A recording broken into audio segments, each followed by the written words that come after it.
श्री कृष्ण चैतन्य प्रभु नित्यानंद श्री अद्वैत गदाधर शिवासादि गौर भक्त वृंद। रूप सनातन भट्ट रघुनाथ श्री जीव गोपाल भट्ट दास रघुनाथ। एहि जय गोसाई कौरी चरण वंदन यहाँ हैते विघ्नाशे अभीष्ट पुरन अभीष्ट पुरन अभीष्ट पुरन। पिछली 2 सिटिंग से हम लोग श्रीनिवासाचार्य जी के चरित्र का आस्वादन कर रहे हैं। पहले हमने उनका परिचय और जैसे उन्होंने गौड़ मंडल, नीलाचल धाम और नवदीप धाम की यात्रा की उसके बारे में हमने पढ़ा। फिर वृंदावन आने पर उनको जीव गोस्वामी पाद ने गोपाल भट्ट जी से दीक्षा दिलाई, जो हमने कल पढ़ा। और फिर ग्रंथ इतने सारे लिखे जा चुके हैं, ये ऐसा ही है कि जिस तरह से बहुत सारा धन एकत्रित हो गया है और अब उसको व्यय करना चाहिए, उसको वितरण करना चाहिए, उसका सबको लाभ हो। क्योंकि वैसे ग्रंथ वहाँ पे रख रख के वृंदावन में कोई उसका इस तरह से लाभ नहीं होना था जो प्रचार कार्य से होना था। उसके लिए 3 उपयुक्त महानुभावों को तैयार किया गया, श्रीनिवासाचार्य, नरोत्तम ठाकुर और श्यामानंद जी को, और फिर वहाँ गौड़ मंडल में प्रचार हेतु भेजा गया। क्यों? क्योंकि अभी कमा कर रखते जाएं और उसका वितरण ना करें, उसका भोग ना हो तो क्या फिर उसका फायदा हो। जो अपने लिए ही खाता है और अपने लिए ही रखता है, उसको बहुत से भक्त वैष्णव ऐसे जीव होते हैं जो अपनी उपासना को अपने आप में समेट के रखते हैं, जो बांटना नहीं चाहते। और कोई ऐसे होते हैं कि जो अपना भी, जो उनका मेहनत है कमाया हुआ, जो उनका जीव गोस्वामी पाद, कृष्णदास कविराज, रघुनाथ दास कबीर गोस्वामी पाद, रूप गोस्वामी पाद, सबका जो उन्होंने कमाया हुआ धन, वो जो पूरा का पूरा वो जो उनका निकुंज तत्व रस जो था, उसको वितरण के लिए ये तीनों लोग गए गौड़ मंडल में। और निवासाचार्य जी के हमने फिर पढ़ा कि किस तरह से राजा हामवीर के उधर निर्देश में पहले चोरी हुई ग्रंथों की, फिर वो मिल गए और इसके आगे वो शरणागत हुआ। तो याजी ग्राम में अपने माँ की आज्ञा से उन्होंने, निवासाचार्य जी ने विवाह किया। एक उनके बहुत शिष्य हुए, बहुत अंतरंग श्रीनिवासाचार्य जी के, जिनका नाम रामचंद्र था। कविराज की उपाधि उनकी विद्वता को देखते हुए, उनके पांडित्य को देखकर वृंदावन में बाद में श्री जीव गोस्वामी पाद ने उन्हें कविराज की उपाधि दी गई। वो उनके बहुत अंतरंग शिष्य हुए। और जिस तरह से निवासाचार्य जी में महाप्रभु का प्रकाश है, उस तरह से रामचंद्र जी में गदाधर जी का प्रकाश है। तो वो इनके संग संग ही रहे और इनका नरोत्तम ठाकुर से बहुत इनका लगाव रहा, बहुत अधिक। रामचंद्र जी ने इनसे दीक्षा ली श्रीनिवासाचार्य में। रामचंद्र जी बुद्री ग्राम में रहते थे, बुद्री ग्राम में, और बुद्री ग्राम के उनके माता पिता, उनकी पत्नी, सब लोगों ने उनसे आकर दीक्षा ली श्रीनिवासाचार्य जी से। सब लोगों का उनको भाव का बहुत बहुत कि दोनों गुरु और शिष्य एक जैसे, जैसे बिल्कुल आपस में जुड़े हुए हैं, दोनों बहुत बहुत जुड़े हुए हैं।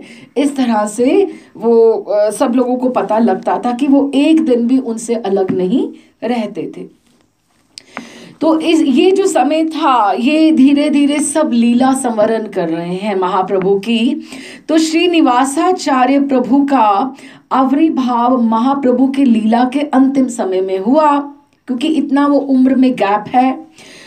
तो इसलिए एक एक करके महाप्रभु के सभी लीला परिकरों का विरह दुख देखना उनके लिए ये अनिवार्य था कि he was going through that phase.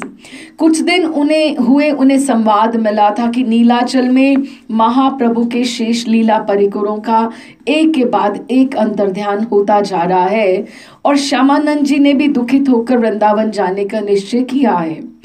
एक दिन अकस्मात संवाद मिला कि श्रीखंड के श्री नरहरि सरकार ठाकुर भी अब नहीं रहे, जिनके साथ निवासाचार्य जी का बहुत लगाव था बचपन से।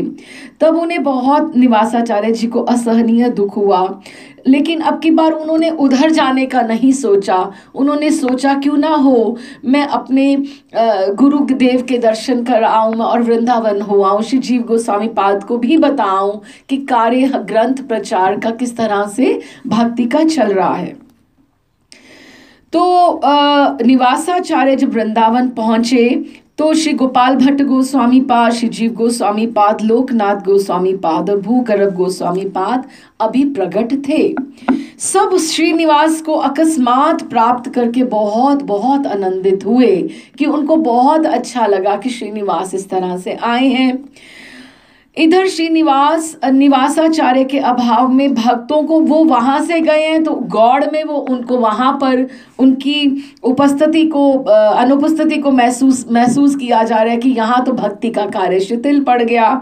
तो रामचंद्र इस अभाव को दूर करने का कार्य सोच रहे थे, तो फिर उन्होंने सोचा कि मैं भी क्यों ना वृंदावन चले जाऊं। तो वो भी वृंदावन उनके पीछे पीछे वहां आ गए। आचार्य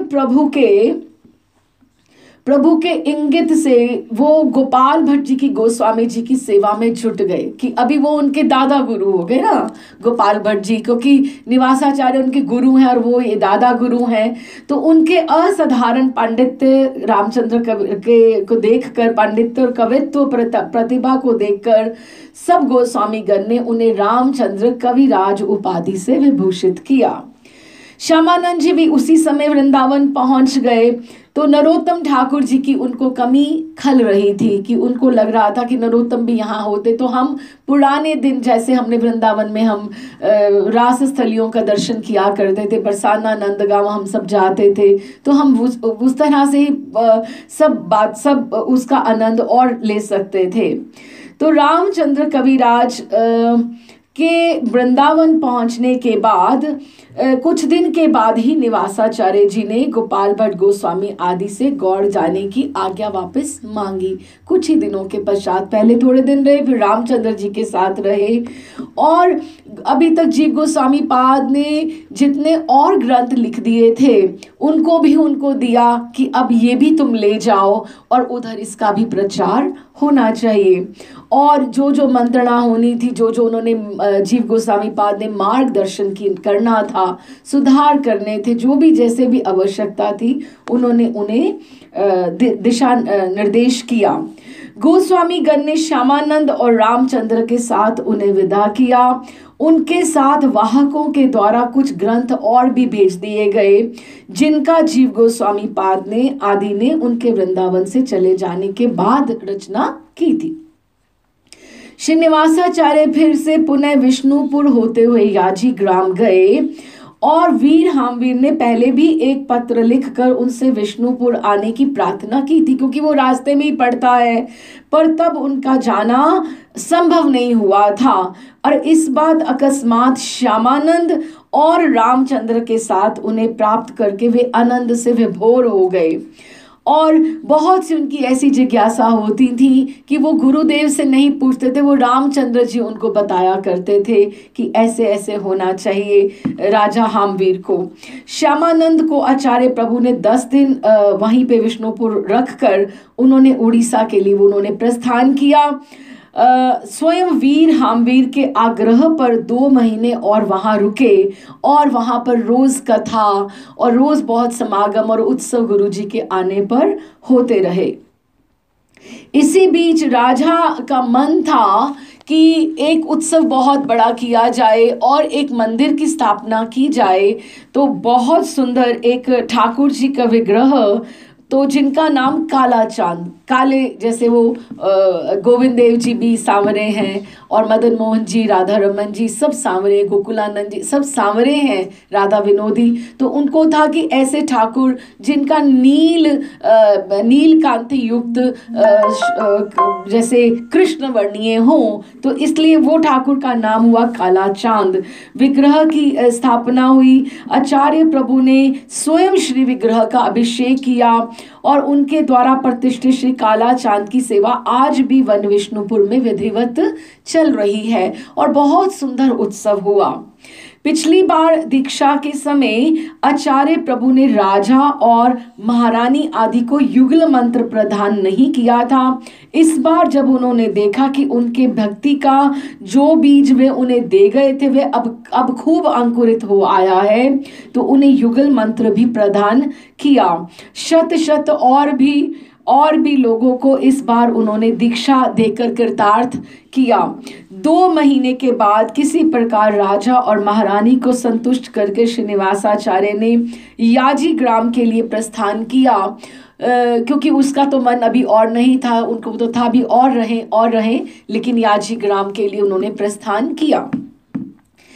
इस तरह एक बार रामचंद्र में छोटे छोटे प्रसंग हैं जिससे हमें थोड़ा थोड़ा बहुत कुछ सीखने को मिलता है। तो ये मैं पढ़ती हूँ कि रामचंद्र जो थे, गोविंद उनके भाई थे। गोविंद के पास अपने पैतृक स्थान बुदरी में थे। ये जब अब याजी ग्राम चले गए तो कभी ये याजी ग्राम रहते थे, कभी ये बुदरी रहा करते थे। तो उनका ये पैतृक स्थान था गोविंद, जहाँ पे गोविंद रहते थे। प्रातः काल में वो उनका, ठीक है, ठाकुर जी को तो वो मानते थे, लेकिन रामचंद्र जी का तो अधिक प्रवेश था उधर ठाकुर जी की तरफ। लेकिन जो गोविंद जी थे उनका निष्ठा अधिक माँ में थी, भगवती में थी, तो वो भगवती में पूजा किया करते थे। तो जब भी सुबह प्रातः काल के समय जब भी भजन का समय होता था तो रामचंद्र जी को बहुत मन नहीं टिकता था उनके घर के मंदिर में, गोविंद अपने भाई के घर के मंदिर में। क्यों? क्योंकि अगर आपको एक बार मन में आ जाए कि विशेष रूप से भगवान जो युगल सरकार की उपासना करते हैं कि वही होने चाहिए, उनके ही विग्रह होने चाहिए गर्भगृह में, ऑल्टर के ऊपर, तो आपका मन वहाँ पर भगवती की उपासना के वो जो सब रहता है, तो वो देख के उनका मन थोड़ा सा विचलित हो जाता था। तो वो अपना भजन के लिए वो उनके बाहर जो वाटिका थी, बगीचे में टहलने लगे। कौन? रामचंद्र कविराज। वहां बहुत सुंदर सुंदर पुष्पों को खिला देखकर उनके मन में ही भाव आया, उनके मन में ही भाव आया कि कितने सुंदर पुष्प है। अगर ये ठाकुर जी की पगड़ी में ऐसे खौंस दिए जाएं, प्रिया जी की वेणी में गूंथ दिए जाएं। अब हर एक का अपना अपना मन भाव है। हम अगर सोचें, कोई यही तो है, लालसा कोई बंद नहीं हुई है, लेकिन अपने लिए नहीं सोच आती। कोई अच्छा कोई देखते हैं तो मन में आता है कि ये प्रिया जी का कहीं इसकी पोशाक बन जाए। तो ठाकुर जी कितना सुंदर, ठाकुर जी तो हैं ही सुंदर, लेकिन अब पहले उनका ध्यान आता है कि ये जो ऑर्नामेंट्स हैं, ये जो श्रृंगार है, ये प्रिया जी को कितना सुंदर लगेगा। तो वो जब भी उन्होंने सुंदर सुंदर पुष्पों को देखा तो उनके मन में ऐसा भाव आया कि कितना सुंदर पुष्प है, ये ठाकुर जी के यहाँ जूड़े में लग जाए तो कितना सुंदर हो जाए, और अच्छा प्रिया जी की वेणी इसके साथ गूंथ दी जाए और एक प्रिया जी के हाथ में आ जाए, कुछ इधर आ जाए, ठाकुर जी श्रृंगार कर दें तो कितना सुंदर लगे। तो मन ही मन वो भजन करते करते, यही तो मानसी सेवा है कि जो सेवा मन से की जाए, और इसका लाभ, अब मानो आपने ऐसे अर्पण किया और आपका ध्यान कहीं और है, उसका कोई फायदा नहीं है, लेकिन वो आपने मन से किया और आपका भाव उधर जुड़ा हुआ है, तो उसका खैर लाभ की तो बात ही नहीं है, लेकिन वो कितना सुंदर स्थिति है वो। तो उस तरह से उन्होंने मन ही मन ठाकुर जी को, प्रियालाल जी को अर्पित कर दिए, बिना तोड़े। उन्होंने तोड़े नहीं, वो टहल ही रहे हैं, माला करते करते उन्होंने कर दिए। तो पुजारी आया, उसने जैसे सेवा करता है उसने माता जी की भगवती की सेवा की, और फिर वो भी आया बाग में, और जैसे नए नए खिले खिले पुष्प थे उसने डलिया में तोड़े और भगवती की पूजा के लिए भीतर ले गया। तो वो भी अपना टहल रहे थे, वो भी अपना भजन कर रहे थे, वो भी अपनी सेवा में थे। तो अब गोविंद जी का अपना जो था, वो गोविंद जी का अपना वो जो समय के अनुसार वो भी अपनी पूजा के लिए आए। अपने जो पुजारी जब पूजा कर चुका, तो उन्होंने वो जब घर के मंदिर में देवी के चरणों में उन्होंने वो जो पुष्प वो पुजारी तोड़ के लेकर आया था, तो जब उन्होंने उठाकर उनको माँ को चढ़ाने चाहे तो देवी साक्षात प्रकट हो गई। देवी साक्षात प्रकट हो गई और उसने दोनों हाथ आगे करके कह दिया, फैलाते हुए कहा, गोविंद आज ये फूल तुम मेरे चरणों में मत चढ़ाओ, ये तो मेरे प्रभु की प्रसादी है, मुझे इसको सिर पे धारण करने दो, कि तुम इसको मुझे मेरे चरणों में ना चढ़ाओ, ये मेरे प्रभु श्री कृष्ण की प्रसादी है, इन्हें मेरे चरणों में ना देकर मेरे हाथ में दो, मुझे सिर पे धारण करने दो। गोविंद ने विस्मित भाव से देवी की ओर देखा और फूल उनके हाथों में दे दिए, और इस प्रकार देवी ने संकेत किया कि श्री कृष्ण की भक्ति ही श्रेष्ठ है। श्री कृष्ण की भक्ति ही श्रेष्ठ है। बहुत बहुत सबके मन में आता है, हम नवरात्रि करते हैं, हम ये पाठ करते हैं, हमें करना चाहिए, कुल देवी की उपासना अवश्य करनी चाहिए, क्यों नहीं करनी चाहिए। अगर हम लीला प्रसंग पढ़े तो हमारे राधा रानी सूर्य उपासना भी करती हैं। आदित्य सूर्य को द्वादश टीले पे जाके, आदित्य टीले पे जाके वो सूर्य भगवान को जल भी देती हैं। हाँ, उन्होंने वो भगवती की, सीता जी ने भी उपासना करी है, लेकिन उनसे उन्होंने मांगा क्या है, उन्होंने वहां से उनको, अगर वो आदित्य सूर्य की उपासना करती हैं तो वो ठाकुर जी का प्रेम मांगती हैं। अगर वो भगवती की उपासना सीता जी ने करी, माँ की, गौरी मैया की माँ करी, तो उन्होंने उनसे क्या मांगा, उन्होंने उनसे राम जी मांगे। अगर दुर्गा माँ की, भगवती की उपासना अगर प्रिया जी करती हैं तो भी वो क्या मांगती हैं उनसे, कुलदेवी से, वो अपने प्रियतम का प्रेम मांगती हैं उनसे। तो ये एक बार जब इष्ट निर्णय हमारा हो जाता है तो हमारे घरों में, मंदिर में भी हमें ये देख लेना चाहिए कि कौन से हमने ऑल्टर के ऊपर, अगर हमारे इष्ट का चित्र, विग्रह जो भी है, छवि है, वो मध्य में रहना चाहिए। हमारे राधा रमन जी इष्ट हैं तो राधा रमन जी, युगल सरकार तो युगल सरकार, उस हिसाब से परंपरावत हमें सबका पूजन करना चाहिए। तो इस तरह से कोई मनाही नहीं है, लेकिन हमारे से तो ये बहुत बड़े हैं ना, ये सारे बहुत वैष्णव बहुत बड़े हैं, हम इनसे मांगे, अगर आज सिर झुके गोपेश्वर महादेव के आगे भी, शिव उपासना वैष्णवा नाम अग्रगण्यम, कितने बड़े वैष्णव हैं जो अपना रूप, देखो पुरुष का रूप त्यागना अपना बहुत बड़ी बात होती है, अपना अहंकार त्यागना, लेकिन वो त्याग कर गोपी के रूप में फरिया चोली पहन के और बेसर और नथनी लगाकर और वहां पर गोपी का रूप धारण करके बैठे हुए हैं। किस लिए? ताकि ठाकुर जी भी उनको अपनी गोपी मान के उनको स्वीकार करे, तभी तो वो गोपेश्वर महादेव हैं। तो इसलिए मानने में, उनका प्रणाम करने में, उनको इस तरह से करने में कोई अपराध नहीं है, बल्कि वो हमारी भक्ति को आगे लेकर जाएंगे, हमारी भक्ति को पुष्ट ही करने वाले हैं। तो इसके पश्चात गोविंद देव जी में बहुत बदलाव आया, और उसके बाद उन्होंने समय अनुसार उन्होंने निवासाचार्य जी से दीक्षा भी ली, और उनको भी, और वो भगवती के पहले बहुत पद पदावली भजन लिखा करते थे, लेकिन कवित्व प्रतिभा का प्रयोग उन्होंने गोविंद की, ठाकुर की सेवा में प्रयोग किया। उनका नाम भी श्रेष्ठतम पदकर्ता के रूप में आज भी वैष्णव समाज में लिया जाता है। संगीत माधव नामक का उनका नाटक और उनके 91 पद वैष्णव साहित्य की अपूर्व निधि है। आचार्य प्रभु ने उन्हें भी उनके कवित्व प्रतिभा से तुष्ट होकर उन्हें कविराज की उपाधि दी। और देखो ठाकुर जी ने रामचंद्र जी का ये संकल्प कितना सुंदर रीति से पूरा किया, क्योंकि वो जब भी उनके घर में आते थे, भाई के घर में, यही देखते थे कि देवी माँ की पूजा करता है और ये सब इतना अच्छा लिखता है, क्या हो ये मेरे ठाकुर के लिए सब करे। तो कितना अच्छी रुचि के दो जन एक घर में हो जाते हैं, तो कितना एक दूसरे की भक्ति को पुष्ट करते हुए आगे प्रोग्रेस करते हैं, प्रगति करते हैं। तो उनको बहुत इस तरह से संतुष्टि हुई। बुधरी में कई दिन नाम संकीर्तन और पाठ आदि में संलग्न रहने के पश्चात आचार्य प्रभु ने खेतुरी में सोचा कि नरोत्तम ठाकुर के पास जाने की इच्छा प्रकट की। वो भी कई बार नरोत्तम ठाकुर भी इधर आया करते थे, याजीग्राम में भी रहते थे, और वो ये भी कभी कभी खेतुरी जाने का इनका मन होता था।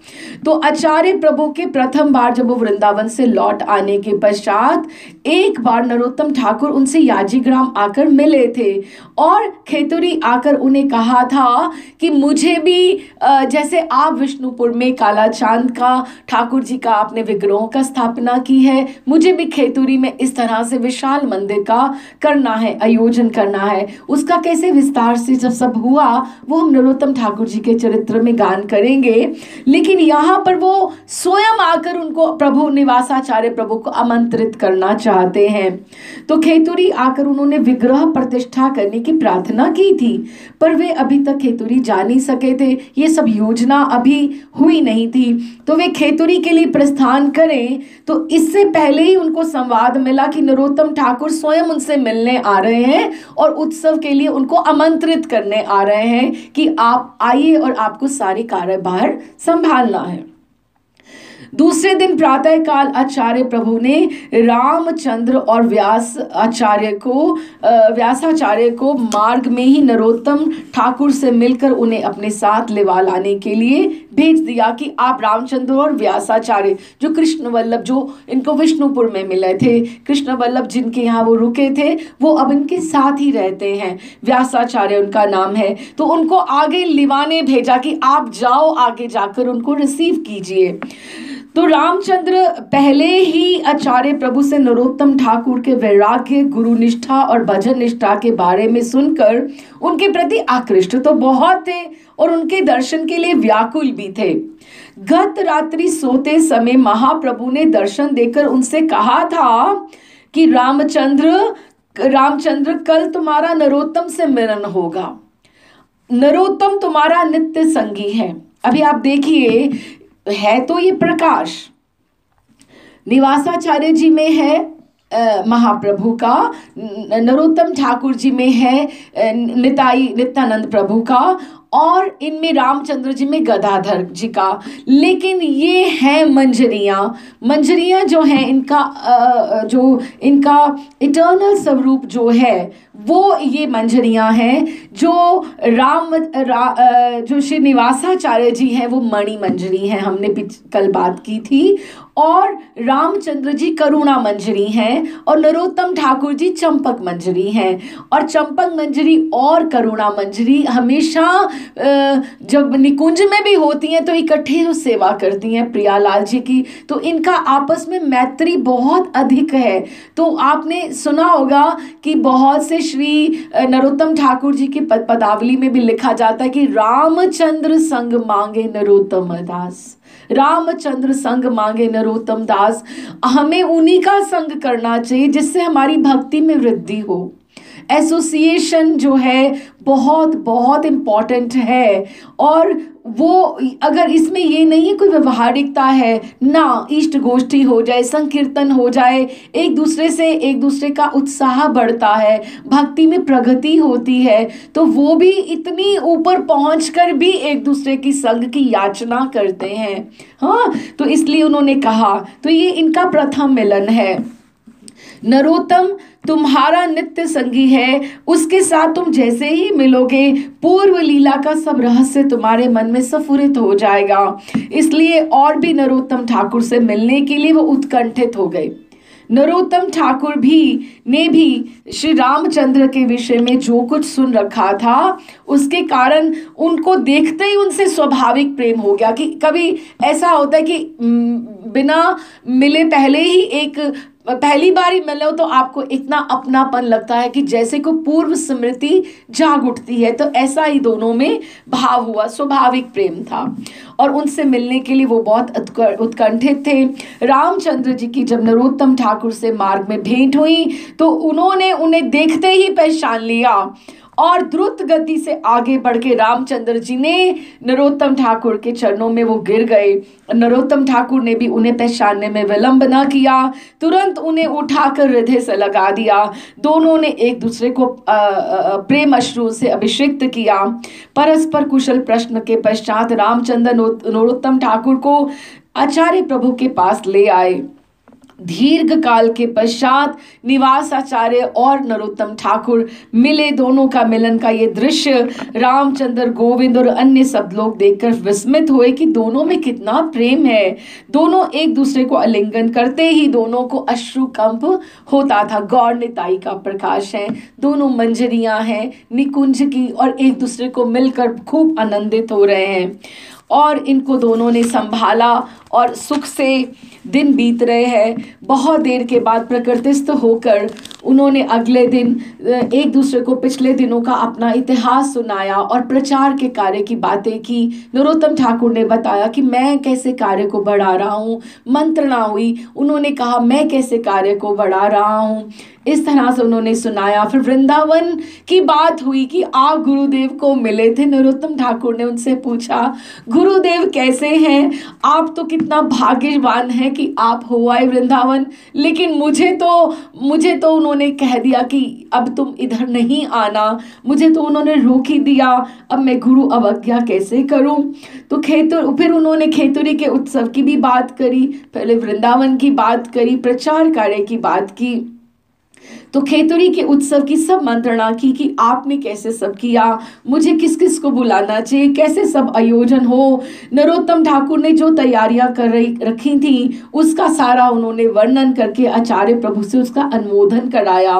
फिर उत्सव में पधारने की उनसे प्रार्थना की कि समय से आप पहुंच के, आपके घर का उत्सव है, आपने ही सब संभालना है। आचार्य प्रभु ने कहा आप ऐसा करो, व्यासाचार्य को, रामचंद्र को अपने साथ ही लेते जाओ। क्यों? क्योंकि इतना काम है, एक शादी जैसा काम हो जाता है ना। अब जिसके लिए उत्सव है तो उसके लिए तो उत्सव है, तो हम लोग तो शादी को उत्सव मानते हैं, तो शादी के लिए जैसे काम होता है। तो उन्होंने कहा कि तुम इसे साथ में ले जाओ, ये तुम्हारी सहायता करेंगे। रामचंद्र भी वहीं था जब काला चांद के विग्रह की स्थापना हुई थी। एक ढंग से उन्होंने रामचंद्र जी को नरोत्तम ठाकुर को ही अर्पण कर दिया उस समय कि अब यहाँ से समय के बाद तुम लोग इकट्ठे ही रहने वाले हो। तो रामचंद्र को नरोत्तम ठाकुर को समर्पित कर दिया। कई दिन के बाद गोविंद आदि को साथ लेकर फिर वापस पीछे से आचार्य प्रभु खेतरी पधारे। विराट उत्सव हुआ, कितना सुंदर हुआ वो हम वहां पढ़ेंगे। लेकिन राजा कृष्णानंद ने थोड़ा सा संक्षिप्त में उन्होंने लिखा है कि राजा कृष्णानंद जो नरोत्तम ठाकुर के पिता थे, उन्होंने इतना धन व्यय करके जो उत्सव की व्यवस्था की कि भूतो न भविष्यति, कि ऐसे इतिहास में तुलना नहीं है कि कितना बड़ा हुआ। दूर दूर से सहस्त्रों भक्त आमंत्रित किए गए और उनके ठहरने की उचित व्यवस्था की गई। सबका भेंट पूजा आदि उचित सम्मान किया गया। उत्सव में पधारने वाला सब व्यक्ति जो थे सब संत महात्मा विशिष्ट थे। संतों के लिए यही उत्सव होता है। और उसमें आप मानिए नित्यानंद, जिस उत्सव में नित्यानंद की अर्धांगिनी जानवी ठाकुरानी पधारी, अद्वैताचार्य के पुत्र अच्युतानंद और गोपाल दास प्रभु आए। अब उनके ठहराने की व्यवस्था और किस तरह से सब कितना सुंदर समागम हुआ होगा।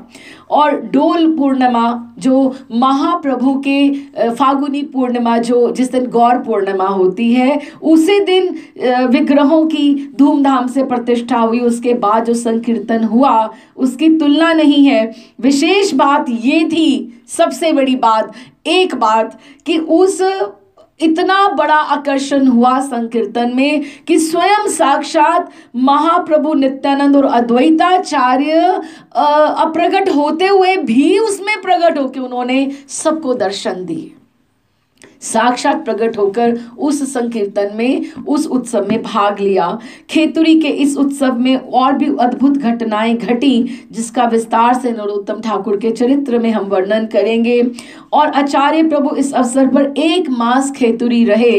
अंत में रामचंद्र का मनोभाव जानकर उन्होंने उन्हें नरोत्तम ठाकुर के पास ही छोड़ दिया कि तुम यहीं रहो, तुम व्यवस्था देखो, तुम्हारा मन मिलता है, अभी कहीं कहीं भजन अधिक चलता है किसी के संग में, तो तुम यहीं रहो। तो ऐसे छोड़कर वो स्वयं गोविंद को लेकर और व्यासाचार्य को लेकर याजी ग्राम चले गए। कुछ दिन के बाद आचार्य प्रभु को नवदीप से ईशान का एक पत्र मिला। अगर हमें याद हो तो हमने गौड़ मंडल के बाद नदिया नवदीप धाम में जब गए थे निवासाचार्य, तो उन्होंने ईशान ने ही जो महाप्रभु के विष्णु प्रिया जी से मिलाया, सब पूरी नदिया में उन्हें घुमाया, सब जो जो भी महाप्रभु के बचपन के संगी और लीला स्थलियाँ थे उनके दर्शन कराए। तो उन्होंने उनको याद किया ईशान ने, और उनको पत्र मिला। उस समय नरोत्तम ठाकुर और रामचंद्र भी याजी ग्राम में उनके पास ही आए हुए थे। उत्सव के पश्चात पत्र में ईशान ने आचार्य प्रभु से नवदीप आने का आग्रह किया कि आप मुझे एक बार आकर मिल जाओ। कारण कुछ लिखा नहीं था। वे पहले भी कई बार याजी ग्राम से नवदीप जाने वाले यात्रियों के द्वारा एक बार उनसे शीघ्र मिलने के लिए कहला चुके थे। तो आचार्य प्रभु की भी फिर इन सब की भी इच्छा थी कि इनकी नरोत्तम ठाकुर की भी इच्छा थी, क्योंकि वो पहले ही वृंदावन चले गए थे, वो तो उधर गए ही नहीं थे। तो नवदीप भ्रमण की इच्छा थी, तो उन्होंने तुरंत नवदीप जाने का विचार कर लिया। नरोत्तम ठाकुर और रामचंद्र भी उनके साथ चलने को तैयार हो गए।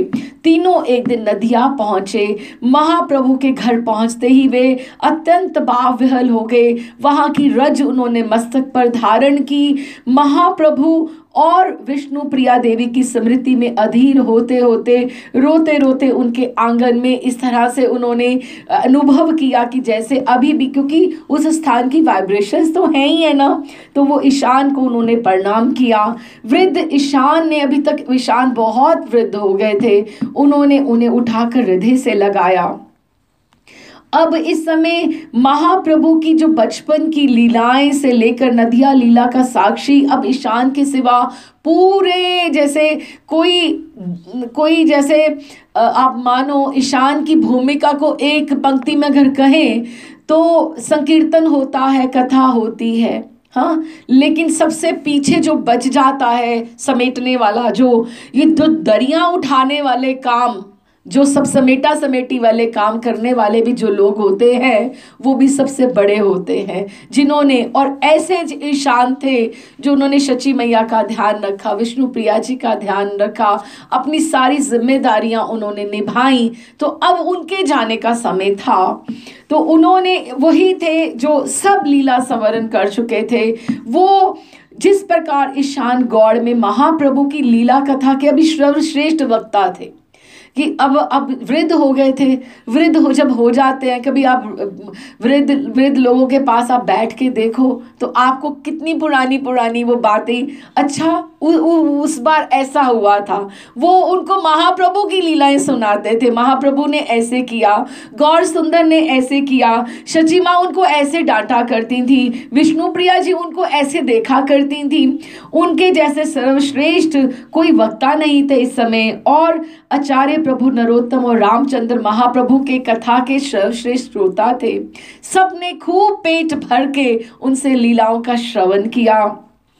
तो ईशान महाप्रभु की कथा के वो उनकी बात करते करते अपनी विरह व्यथा को कम करने के लिए उनको बहुत अच्छा लग रहा था।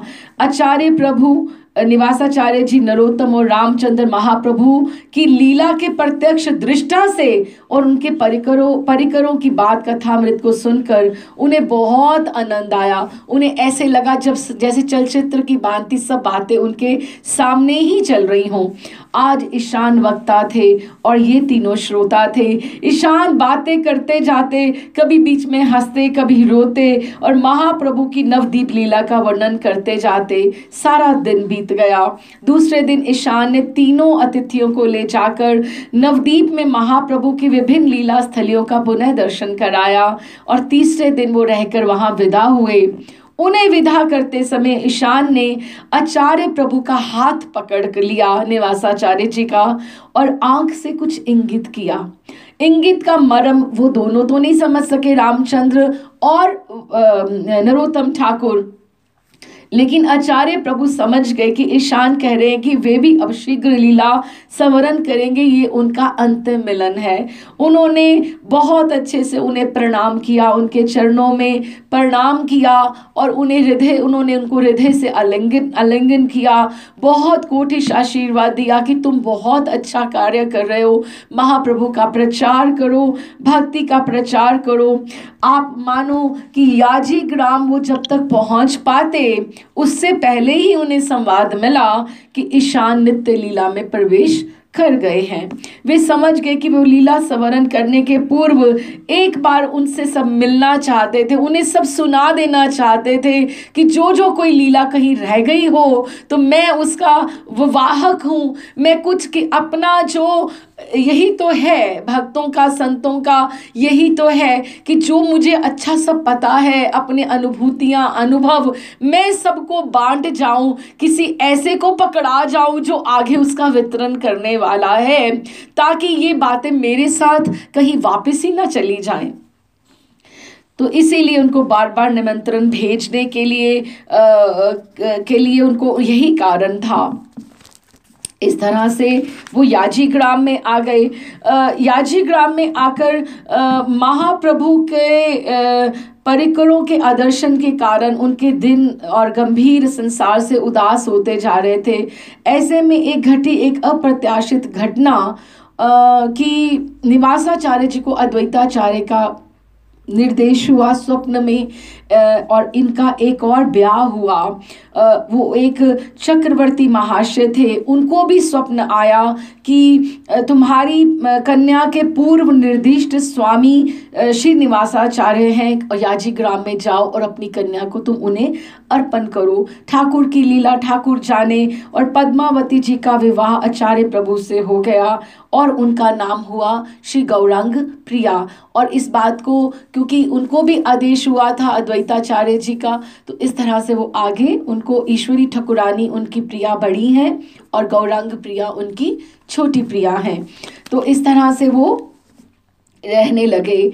रामचंद्र आचार्य प्रभु के शिष्य तो थे और नरोत्तम ठाकुर आचार्य प्रभु को महाप्रभु का द्वितीय स्वरूप ही मानते थे, पर दोनों आचार्य प्रभु के प्रति वो इतना अधिक समर्पित थे कि जैसे एक देह होती है, तीनों हैं, गौर निताई गदाधर, अलग कहाँ है, अलग कहाँ है।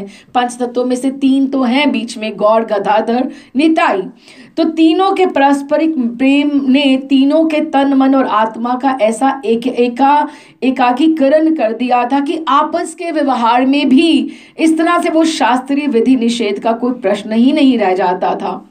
आचार्य प्रभु रामचंद्र की सेवा तो ग्रहण करते थे और रामचंद्र भी कभी कभी आवश्यकता पड़ने पर कि ऐसा रहता था कि अब शिष्य को तो गुरु के आसन पर नहीं बैठना चाहिए, लेकिन कभी कभी वो बरबस ही उनको पकड़ के अपने साथ बिठा लिया करते थे कि महाप्रभु का जैसे वो गदाधर जी के प्रति उनका है, वो उनको बिठा लिया करते थे।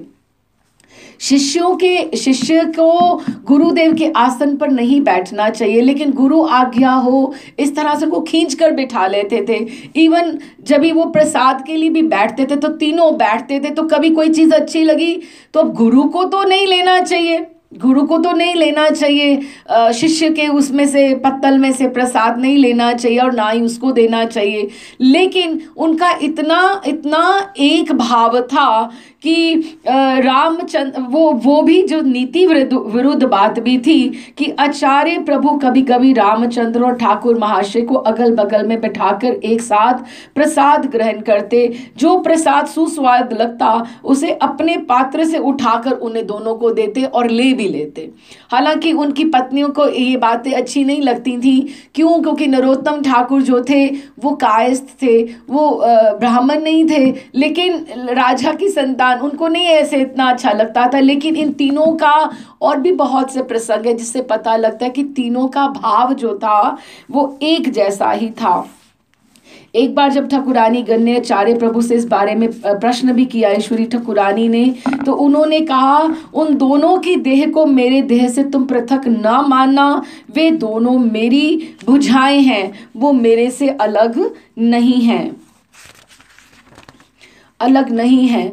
इस तरह से फिर आचार्य प्रभु कभी कभी वीर हामवीर के आवाहन पर विष्णुपुर में भी जाया करते थे।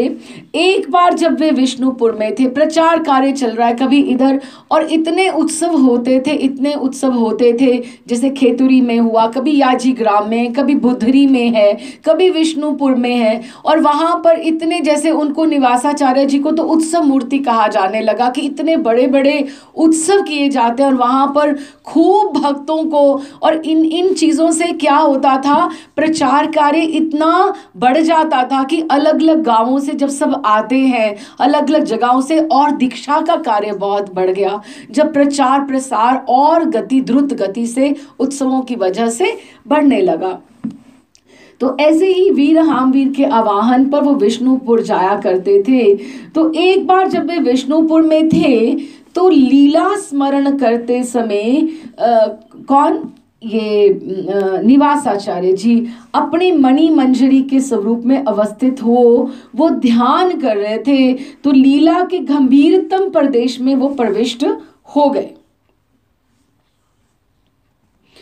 लीला में प्रविष्ट हो गए। तो उनका शरीर जो था वो निश्चल हो गया, निश्वास, उनका श्वास बंद हो गया, देह में प्राण का कोई लक्षण नहीं रहा।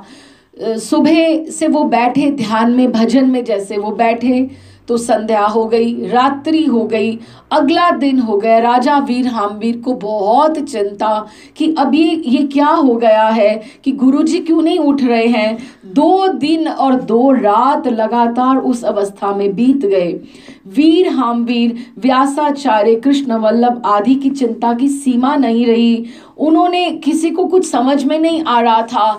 तो 2 दिन बीत गए। इतना भी आप मानो कि उन्होंने वैद्य जी को भी बोला कि आप इनकी नाड़ी देखें। तो उनके हाथ में जैसे माला है, तो उन्होंने नाड़ी भी देखी, तो नाड़ी का वो श्वास भी नहीं उनका चल रहा था, क्योंकि वो भीतर से, उनको बाहर वालों को तो कुछ समझ में नहीं आ रही कि ये, उन्होंने ऐसी गुरु जी की स्थिति निवासाचार्य जी की प्रथम बार देखी।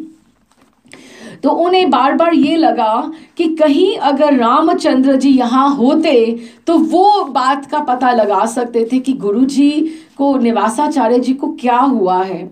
तो वो उनकी मनोवृत्ति को अच्छी तरह समझ सकते थे कि अभी वो वैद्य जी तो सब बोले कि इनकी नाड़ी नहीं है, श्वास नहीं है, कि ये तो अब गए, कि ये तो है ही नहीं यहाँ पे। लेकिन वीर हामवीर का मन नहीं मानता था कि वो तो भजन के लिए बैठे थे, ऐसे कैसे हो सकता है। तो उन्हें 2 दिन 2 रात, और एकदम से तो उन्होंने कहा रामचंद्र जी ही इनकी मनोवृत्ति को संभाल सकते थे। पर रामचंद्र जी तो खेतुरी में थे, उन्हें इतनी शीघ्रता से कैसे ले जाया सकता था। और अगर उनके आते आते जब तक संदेश जाए और वो आए तो कुछ अमंगल ही ना हो जाए, कितने दिन निकल जाए। पर गुरुगत प्राण, रामचंद्र जी के प्राण तो गुरु जी में ही बसते थे। उनके, रामचंद्र जी के, चाहे वो दूर थे तो उनसे कुछ छिपा तो नहीं था गुरु जी का। उन्हें जहाँ भी वो रहते, ठीक है, उनका नरोत्तम ठाकुर जी से बहुत अंतरंगता थी, बहुत उनका प्रेम था, लेकिन गुरुदेव के प्राणों में उनके प्राण बसते थे। तो उनकी अंतर की प्रत्येक वृत्ति का उन्हें पता चलता था। विष्णुपुर की ये घटना का उनको पहले दिन से ही पता चल गया कि क्या होने वाला है। तो इससे पहले कि राजा हामवीर ने घोड़ों को दौड़ाया, वो उनको वही सीमा पे विष्णुपुर की पहले ही आते रामचंद्र जी मिल गए कि मैं आ ही रहा था गुरु जी को मिलने के लिए। तो उन्हें संवाद देने से पहले ही किसी को भेजा जाता, इससे वो पूर्व ही वो आ पहुंचे। वीर हामवीर और माता ठकुरानी, अभी देखिए उनकी पत्नी भी साथ में थी, लेकिन पत्नी के साथ उनकी उतनी अंतरंगता नहीं है जितनी उनकी रामचंद्र जी के साथ है। और माता ठकुरानी को आश्वस्त करते हुए बोले, आप बिल्कुल चिंता ना करें, प्रभु अभी प्रकृतिस्थ हो जाएंगे। मैं देखता हूं वो हम सबको यहाँ दुखी करके आप स्वयं कौन से सुख में विचरण कर रहे हैं। तो उन्होंने जहां भी होंगे मैं उन्हें शीघ्र ही वापस लौटा आऊंगा। अब ये इंसिडेंट जो है पूरा का पूरा, ये हमें बहुत कुछ समझाने वाला है। भक्ति राज्य की कैसे मौज होती है, वहां का साम्राज्य कैसे होता है, ये समझाने वाला है। तो उन्होंने जैसे ये गुरुजी बैठे हैं ध्यान में, उन्होंने बगल में बैठ गए रामचंद्र जी, और ये बैठी है मणि मंजरी, ये बैठी करुणा मंजरी, और वो उसी करुणा मंजरी गुरु मंजरी के अनुगत्य में उन्होंने उसी राज्य में, उसी ध्यान में, उसी लीला में प्रवेश किया। गुरु मंत्र की कृपा से उसी में प्रवेश किया कि जहां पे उनकी गुरु मंजरी थी। इतना कह रामचंद्र आचार्य प्रभु के पास जा बैठे और ध्यान मग्न हो गए। करुणा मंजरी स्वरूप से, रामचंद्र जी का स्वरूप जो है करुणा मंजरी का है, स्वरूप से वो लीला में प्रवेश करके उन्होंने देखा। अब ये लीलाएं प्रकाश में ना आती, लेकिन ये विष्णुपुर में हो रही हैं, एक राजा के राज्य में हो रही हैं। अगर ऐसी लीलाएं हो सकता है और भी याजीग्राम में कहीं कहीं और बहुत हुई हो, लेकिन क्योंकि ये राज्य में हो रही है, बहुत लोग साक्षी हैं इसके, तो इसलिए ये बातों का प्रचार हो गया, नहीं तो ना भी होता तो किसी को क्या पता लगे। तो उन्होंने करुणा मंजरी स्वरूप से उन्होंने श्री लीला में प्रवेश करके उन्होंने देखा कि अभी क्या कर रहे हैं मणि मंजरी गुरु मंजरी, क्या कर रही हैं। उन्होंने देखा वो गुरु मंजरी जो है अन्य मंजरियों के साथ, वहां बहुत बहुत मंजरियां और भी हैं, और क्या कर रही हैं, यमुना जी के जल के भीतर कुछ अन्वेषण कर रही हैं, कुछ ढूंढ रही हैं। फिर क्या ढूंढ रही हैं, रामचंद्र करुणा मंजरी रूप में उनके निकट गए थे, तो वो वहीं पर अब दो राज्यों का मिलन हो रहा है। कल यही बात हुई थी ना कि दो राज्यों का मिलन हो रहा है, एक यहाँ लौकिक और ये एक अलौकिक, वो भक्ति का साम्राज्य है। तो करुणा मंजरी के रूप में उनके निकट गए, तो उन्हें देखते ही वे बोली, अच्छा करुणा, बहुत अच्छा किया तुम आ गई। कल रात्रि महाराज के पश्चात जल क्रीड़ा करते समय तुम्हें तो पता है श्याम सुंदर कितने चंचल हैं, राधा रानी के ऊपर कितना वो जल उछाल रहे थे, उलीच रहे थे। प्रिया जी की जो मयूर आकृति वाली जो बेसर थी वो कहीं गिर गई है, और प्रिया जी को तो तुम्हें पता है वो कितनी प्रिय है, हम सभी ढूंढ रही हैं, आओ तुम भी देखो। कभी सामने होने पर भी कुछ नजर नहीं आता है, शायद तुम ही हमारी सहायता कर पाओ, हम कब से ढूंढ रही हैं। और ये ढूंढने में उन्हें 2 दिन 2 रात्रि हो गई, क्योंकि वो भक्ति साम्राज्य का समय है, तो वो समय का भी तो स्पैन का भी तो फर्क हो जाएगा ना वहां पे। तो वही हम खोज रही हैं। रामचंद्र करुणा मंजरी समझ गई कि बेसर के अनुसंधान में उन्हें इतना समय लग गया।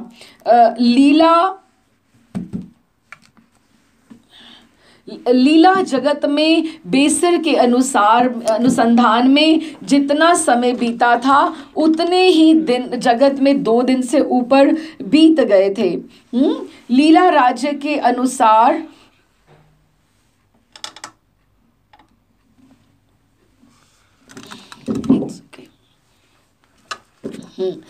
अच्छा जी, तो उन्होंने इसीलिए वो उनके साथ, और जब तक, अब देखिए ना, अब लीला में प्रवेश तो हो गया, अब जब तक लीला शुरू आपने की, लीला की, जब आपने उसको मानसिक रूप से शुरू किया, जब तक आप सब कुछ अच्छा नहीं हो जाए, पॉजिटिव नहीं हो जाए, जब तक वो लीला सिमट नहीं जाए, आप उसमें से बाहर कैसे आ सकते हो। है ना। बात अब शुरू हुई तो समेटनी तो पड़ेगी। अब प्रिया जी की बेसर गुम हो गई है, प्रिया जी चिंतित है, तो वो उनको ऐसे ही छोड़कर किस तरह से वो सब बाहर आ सकती थी, है ना। तो उन्होंने, और बेसर जब तक नहीं मिल जाती तब तक वे स्थूल देह में नहीं लौट सकते, क्योंकि वो सब जब तक वो एक पूरा का पूरा लीला का विश्राम नहीं होता, जब तक सब पॉजिटिव नहीं हो जाता तो उसमें से वो वापस नहीं आ सकते। इसलिए वे भी उनके साथ बेसर के अनुसंधान में जुट गई गुरु कृपा के बल से। अब देखो, अब ये नहीं है, गुरु तो वो स्वयं है, लेकिन गुरु की कृपा उनके ऊपर इतनी अधिक है, करुणा मंजरी के ऊपर, तो उन्होंने, उनको तुरंत उन्हीं को मिल गई। कहाँ मिली? कमल पत्तर के नीचे चिपकी हुई थी, कमल पत्ते के नीचे थी, वो उनको बेसर मिल गई। तो उन्होंने, अब आप समझो, उन्होंने ले जाकर ऐसे नहीं किया, जाके सीधा राधा रानी को पकड़ा दी कि लीजिए, मिल गई मिल गई मिल गई, आपकी बेसर मिल गई प्रिया जी। ऐसा नहीं होता। हमें सीखना चाहिए, यही गुरु परंपरा है, यही प्रणाली है। दैन्यता होनी चाहिए, और एकदम से शोभा नहीं है कि अपने आप को आप आगे बढ़कर गुरुजनों के आगे उनके होते हुए वो जो 2 दिन से 2 रात से ढूंढ रहे हैं उनको आप गौण करके कि चलो जी मैंने कर दिया काम। ऐसे नहीं होता। वहां पर उस राज्य में दैन्यता काम करती है। उन्होंने ले जाकर मणि मंजरी को पकड़ाई, लीजिए लीजिए गुरु मंजरी, देखिए मैंने ढूंढ दिया। फिर और उन्होंने किसको दिया? मणि मंजरी ने, निवासाचार्य जी ने किसको दिया? मणि मंजरी ने, उन्होंने गोपाल भट्ट जी गुण मंजरी को पकड़ाई, क्योंकि वो भी तो अनुसंधान कर रही थी गुण मंजरी। गोपाल भट्ट जी भी तो उसी लीला में थे, क्योंकि लीला एक है। कोई कहाँ से वृंदावन से बैठा उसमें अभिनिवेश है, किसी का विष्णुपुर में बैठे हैं कहीं पे, किसी का कहाँ पर है, लेकिन लीला तो एक ही चल रही है। प्रिया प्रियतम कोई अलग अलग थोड़ी ही है। तो उन्होंने गुण मंजरी को पकड़ाया, और गुण मंजरी ने किनको दिया? रूप मंजरी को पकड़ाया, रूप मंजरी को दिया कि आप ये दे दीजिए प्रिया जी को। फिर यही गुरु परंपरा है, यही प्रणाली है। और उन्होंने ललिता सखी को दिया, ललिता सखी को बोला प्रिया जी को धारण करवा दीजिए, देखिए मिल गई है। प्रिया जी कितना चिंतित थी। अच्छा, गुण मंजरी ने रूप मंजरी को, और रूप मंजरी ने आगे ललिता सखी को, ललिता सखी ने आगे राधा रानी को पकड़ाया। देकर फिर राधा रानी ने प्रसन्न होकर अपना चर्बित तांबूल किसने ढूंढी? अब प्रिया जी ने पूछा पीछे से, प्रिया जी ने पूछा, तो फिर किसने ढूंढी? मैं तो इतनी परेशान हो रही थी, इतना सब हम देख रहे थे, कब से नहीं मिल रही थी। किसने? तो गुण मंजरी जी ने आगे बढ़ के उन्होंने रूप मंजरी ने उनको बोला कि इशारा किया, और करुणा मंजरी सकुचाती पीछे। तो प्रिया जी ने उनको, रूप मंजरी को बोला, ये लो मेरा चर्बित तांबूल, करुणा को ये प्रसादी दे दो मेरा। तो उन्होंने चर्बित तांबूल करुणा मंजरी को देकर पुरस्कृत किया। उसी समय एकदम से बेसर मिल गई, लीला का विश्राम हुआ। निवासाचार्य जी मणि मंजरी के रूप में हुंकार एकदम से भरते हुए एकदम से उठ गए, लीला का विश्राम हो गया। उन्हें नहीं पता लगा 2 दिन 2 रात 3 दिन कितना हुआ। वो भक्ति साम्राज्य में उनकी चेतना थी। इस तरह से ये कुछ वैसा ही है एक्सपीरियंस जैसे मीरा भक्ति राज्य में प्रवेश कर गई थी, और उसको वो सुंदर होली के दिन फूल मिले थे, और उसने अपनी वो श्यामा जो लाडली थी उसको पकड़ाया था, और उसने पल्लू में उसने प्रसाद पकड़ा हुआ था, और उसकी अपूर्व सुगंध थी। श्यामा भी वो देखती थी, उसकी जो थी लाडली थी मीरा की, तो वो देखती थी कि ये ऐसा फूल तो धरती पर होता ही नहीं है, ये माँ को कहाँ से मिल गया। इस तरह से जब वो चर्बित तांबूल जो उनके हाथ में आया, उसकी अलौकिक सुगंध से तो पूरा वो जो राजभवन और वो जहाँ पर वो पूजा के लिए वो ध्यान में बैठे थे, वो तो पूरा एकदम से सुगंधित हो गया, सौरभ्यमय हो गया। तो उन्होंने आनंद विभोर हो सब लोग और राम जैसे ही आचार्य प्रभु हुंकार के साथ समाधि त्याग दी, रामचंद्र भी गुरु के पश्चात आसन से उठ खड़े हुए। आनंद विभोर होकर सब लोगों ने रामचंद्र की जय बुलाई, गुरुदेव उनकी जय बुलाई और नृत्य करने लगे, क्योंकि वहां तो सब रामचंद्र जी के ऊपर निर्भर थे कि क्या होने वाला है। ये वहां डूब के लीला राज्य में डूब के इनको बाहर निकाले गए, नहीं तो उन्होंने तो सब आशा ही छोड़ दी थी। उसी समय रामचंद्र के हाथ में राधा रानी का प्रसादी तंबूल और उसकी अपूर्व सुगंध का अनुभव करके सब चमत्कृत हो गए। और आप मानिए यही प्रसाद की महिमा है। उन्होंने रामचंद्र जी ने कणिका कणिका सबको दिया, राजा हामवीर को भी दिया, उनकी पत्नी राजकुमार जितने वहां पर थे सबको कणिका कणिका। देखो कितना भाग्य है, कितना सौभाग्य है कि अब ये एक राज्य और दूसरा राज्य का मिलन हुआ ना, इस तरह से हुआ। तो उन्होंने उनको कणिका वो ग्रहण करके धन्य हुए। अब इस लीला से हमें कितना कुछ समझने को मिलता है कि किस तरह से गुरु परंपरा है, गुरु प्रणाली है, किस तरह से हमें आगे बढ़ना चाहिए, दैन्यता में आगे बढ़ना चाहिए। आचार्य प्रभु खेतुरी के वार्षिक उत्सव पर बराबर, क्योंकि हर साल फिर वो गौर पूर्णिमा पे हुआ करती थी, हर साल वो जाते थे, बराबर खेतुरी जाते थे। लेकिन इस बार वे वार्षिक उत्सव के बाद जब वे वहां से विदा होने लगे तो उन्होंने नरोत्तम ठाकुर को अलग ले जाकर कान में कुछ कहा। कोई ना समझ सका कि दोनों में क्या बात हुई है, पर उसी समय से नरोत्तम ठाकुर में एकदम से भावा अंतर हो गया। वे बहुत गंभीर रहने लगे। उन्हें देखकर लगता था कि किसी तीव्र आंतरिक वेदना को गोपन रखने की वो भरसक पर चेष्टा कर रहे हैं, पर उनका धैर्य का बांध कभी कभी टूट जाता और वो सहसा रोने लगते, क्योंकि आचार्य प्रभु अब लीला संवरण करने वाले हैं। वहां से भी, वृंदावन से भी उन्हें संदेश आ चुका है कि गोपाल भट्ट जी, जीव गोस्वामी पाद सब लीला संवरण कर चुके हैं। इतने समय में धीरे धीरे अब सबने जाना ही है। आचार्य प्रभु इस बार खेतुरी से लौटने के पश्चात हर समय अविष्ट रहने लगे। उनकी वृत्ति अंतर्मुखी हो गई। स्थूल जगत नामक की कोई वस्तु है वो वैसे ही ध्यान में रहते थे, अभी तो बिल्कुल अंतर्मुखी हो गए। उन्हें बीच बीच में सब भूल जाता। महाप्रभु और गुरुदेव के द्वारा जो निर्दिष्ट कार्य था वो अब पूरा कर चुके थे। महाप्रभु के प्राय सभी परिकर एक एक करके अंतर ध्यान हो चुके थे और अब इनका भी समय आ रहा था।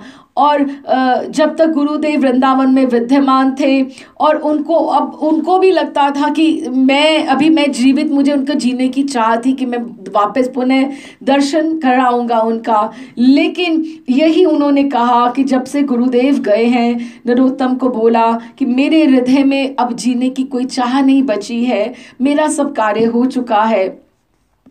तो निवासाचार्य जी का जीवन का बोझ ढोते रहने का कोई अभी औचित्य नहीं रह गया था। उन्होंने सोचा कि अब बहुत प्रचार कार्य हो गया है, अब बाकी सब संभालेंगे। मैं रामचंद्र के साथ जाकर मैं वृंदावन वास करना चाहता हूँ। वृंदावन जाकर राधा कृष्ण पद अंकित उस पवित्र भूमि में मैं उस शुभ क्षण की प्रतीक्षा करने का निश्चय उन्होंने किया। वही निश्चय किया जब श्री जयदेव जी को, उनकी पद्मावती को उन्होंने बोला था कि आप इस समय में क्या वृंदावन करने जा रहे हैं। तो कहते मैं वृंदावन रहने नहीं जा रहा, मैं मरने जा रहा हूँ। कि जिस स्थान पे रहने का तो श्रृंगार है ही है, जहां पे मरने का भी, मृत्यु का भी श्रृंगार हो जाता है। प्रेमानंद महाराज भी बहुत सुंदर कहते जो वृंदावन वास करना प्रारंभ कर देता है ना, तो उसके घर के बाहर विमान लगने शुरू हो जाते हैं कि जो वहां पर रह रहा है तो उसको लेने कोई और नहीं आएगा। जैसे ही उसका समय आएगा, उसको प्रियालाल जी की सखियां, सहचरियां, मंजरियां उनको लेके निकुंज लीला में लेकर जाएंगी। वो विमान सबके घरों के बाहर लग गए हुए हैं, जिनको अखंड ब्रिजवास प्रिया जी ने स्थान दे दिया है। तो वो उनका अटल है कि जहाँ पे मृत्यु का भी श्रृंगार है। तो उन्होंने कहा, मैं शुभ क्षण की प्रतीक्षा करने का उन्होंने निश्चय किया। जब गुरुदेव का इंगित पाते ही कि लौकिक लीला संवरण करनी है, उनके चरणों के समीप या उपस्थित होने का मुझे सौभाग्य मिलेगा, क्योंकि गुरु सेवा में रामचंद्र जी उनकी गुरु सेवा में रहना चाहते थे। उसी समय उन्होंने नरोत्तम ठाकुर को, रामचंद्र को उनके साथ वृंदावन भेजने के लिए चिट्ठी लिखी। चिट्ठी पाते ही नरोत्तम ठाकुर व्याकुल हो गए। खेतुरी से विदा होते समय आचार्य प्रभु ने उनसे जो कुछ कहा था उसकी ये प्रथम कड़ी थी कि अब मैं लीला संवरण करना चाहता हूँ, रामचंद्र को अब आप भेज दीजिए। उन्होंने जान लिया कि आचार्य प्रभु की ये अंतिम यात्रा थी। आचार्य प्रभु की गोपनीय बातों में भी ऐसा संकेत अवश्य रहा होगा कि ये रामचंद्र की भी ये अंतिम यात्रा है, कि अगर वो चले गए तो रामचंद्र भी वापस नहीं लौटेंगे।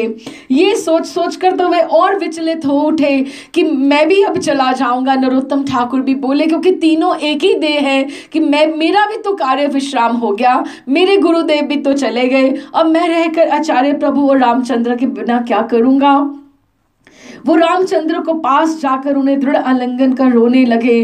रामचंद्र भी समझ गए कि गुरुदेव के साथ मेरा भी तो लीला संवरण का समय आ गया है, क्योंकि नरोत्तम ठाकुर ने उन्हें आचार्य प्रभु की जो बातें हुई अब उनको आशय उनका समझ आने लगा। वे भी विच्छेद वेदना के कारण अधीर होने लगे। अब कौन किसको शांत बना देता। दोनों एक दूसरे को निबिड़ भाव से आलिंगन में आबद्ध कर एक दूसरे को अपनी नयन धारा से अभिषिक्त करने लगे। लेकिन उनके इस प्रकार आलिंगनबद्ध होकर रोने का कोई कारण नहीं समझ पा रहा था। और सब तो यही जानते थे कि रामचंद्र प्रभु जा रहे हैं आचार्य प्रभु के साथ और फिर वृंदावन से लौटकर पुनः आएंगे खेतुरी, लेकिन कोई नहीं जानता था कि ये इस जन्म में उनका अंतिम आलिंगन है। ये नहीं कोई जानता था उनके दो देहों में बसे एक प्राण के दो टुकड़े होने जा रहे हैं। बहुत देर के पश्चात नरोत्तम ठाकुर ने कुछ संयत होकर रामचंद्र के सारे उनको अच्छे से शरीर पर, उनको पीठ पे ऐसे स्नेह से हाथ फेरते हुए कहा, गुरुदेव के साथ धाम जा रहे हो, कितने बड़े सौभाग्य की बात है, लेकिन मेरे गुरुदेव वहाँ नहीं है, मैं नहीं वृंदावन जाऊंगा, तुम परमानंद पूर्वक जाओ और मैं उस शुभ घड़ी की प्रतीक्षा करूंगा जिसमें फिर तुम्हारा और मेरा मिलन होगा। और इस बातों का क्या अर्थ था कि मैं चंपक मंजरी के रूप में और तुम अपनी करुणा मंजरी के रूप में और हमारे निवासाचार्य मणि मंजरी के रूप में जब प्रियालाल जी की सेवा में वापस से पुनः वहाँ पे नियुक्त होंगे तो फिर हम सब सखियाँ, सब मंजरियाँ इकट्ठे होकर फिर हमारा मिलन होगा। हमारा इस समय ये जो समय पूर्ण हुआ जो हमने यहाँ धरती पर करना था। रामचंद्र के जैसे ही वो याजी ग्राम पहुँचने के दो ही एक दिन के बाद आचार्य प्रभु ने श्रीधाम की यात्रा प्रारंभ की। दोनों ठाकुरानियाँ, उनकी संतान, शिष्य, छात्र बहुत दूर तक उनको विदा करके आए और विदा करने के समय से सब उनको भी तो कहाँ पता है, उनको है कि ऐसे जा रहे हैं, जाते हैं, आ जाएंगे, और वो याजी ग्राम लौट आने का एक एक दिन गिनने लगे, लेकिन फिर वो पुनः लौट कर नहीं आए। कहाँ फिर उन्होंने वहाँ पे वृंदावन पहुँचकर श्रीनिवासाचार्य रामचंद्र जी ने गोपेश्वर महादेव के वही गली में ही वहाँ पे निकुंज है जहाँ पर उनकी समाधियाँ हैं, वहीं पर उन्होंने विश्राम वहाँ पे ही रहना प्रारंभ किया। और वो शुभ क्षण में जब विमान की तैयारी है और जब उनको निकुंज लीला में प्रवेश करना है, उस शुभ क्षण की वो प्रतीक्षा करते रहे। और 1660 संवत में कार्तिक शुक्ला अष्टमी को आचार्य प्रभु की, ये अभी थोड़े दिनों में आएगी, जब आचार्य प्रभु ने और फिर कुछ वर्ष के बाद रामचंद्र जी ने नित्य लीला में प्रवेश किया। और वहीं पर उन्हीं जहाँ जिस निकुंज में वो वास कर रहे थे वहीं उनकी समाधियों के निकुंज श्रीनिवासाचार्य जी की और उनके बगल में ही श्री रामचंद्र कविराज जी की समाधियाँ हैं। उनके प्रियाओं की भी पुनः पीछे उनकी समाधियाँ दी गई हैं, पुष्प समाधियाँ हैं उनकी, क्योंकि वो तो याजी ग्राम में रहीं, लेकिन इनका यहीं पर वृंदावन में इनका का जो उन्होंने निकुंज लीला में प्रवेश किया। कुछ ही दिन के बाद नरोत्तम ठाकुर को भी जब ये संवाद मिला, उन्होंने भी गंगा तीर पर अलौकिक भाव से स्वेच्छा पूर्वक, बहुत सुंदर है उनका निकुंज गमन, नरोत्तम ठाकुर का जैसे चरित्र में आएगा हम पढ़ेंगे, उन्होंने भी संसार त्याग दिया। वृंदावन में आचार्य प्रभु की समाधि है और उसके पीछे ही रामचंद्र जी की भी समाधि है। ये बहुत सुंदर स्वर्णिम अध्याय जो इतने महानुभावों के, जिन्होंने इतना, सब गोस्वामियों ने ग्रंथ लिखा, लेकिन उस धन को लुटाया और उसका प्रचार करने का श्रेय इन महानुभावों को जाता है। इनको शत शत कोटि कोटि प्रणाम है, नमन है। बोल श्रीनिवासाचार्य की जय, बोल श्री गोपाल भट्ट गोस्वामी राधा रमन लाल की जय, श्री रामचंद्र कविराज की जय, बोल श्री नरोत्तम ठाकुर की जय जय जय।